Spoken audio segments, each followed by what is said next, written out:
મારું નામ નિશાબેન ધર્મેન્દ્ર ચૌહાણ છે। મારી દીકરીનું નામ દિયા છે। તે આંગણવાડી જાસપુર 5મા ભણે છે।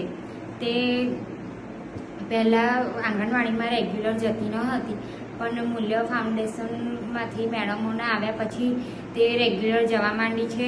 હવે રેગ્યુલર જાય છે। તે એને આંગણવાડીમાં જવાનું ગમે છે। તે અમુક નાસ્તો પહેલાં નથી આંગણવાડીમાં કરતી, પણ હવે જેમ કે ચણા છે, શીરો છે એવું ખાતી નથી, પણ હવે ખાય છે, ઘરે પણ ખાય છે। પછી અમુક પ્રવૃત્તિઓ પણ એને ખૂબ ગમે છે મેડમની કરાવેલી। ઘરે આવીને તે ગીતો પણ ગાય છે, મેડમે શીખવાડ્યા હોય એ। પછી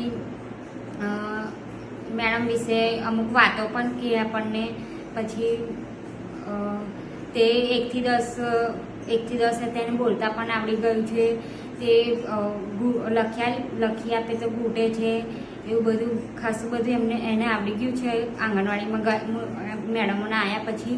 તે પહેલાં પડીકા પણ દિવસના 3-4 ખાતી હતી, તેના બદલે 1 ખાય છે હમણાં હવે તો। પછી તે મતલબમાં કે મેડમના આવ્યા પછી ઘણો બધો સુધાર આવ્યો છે તેનામાં।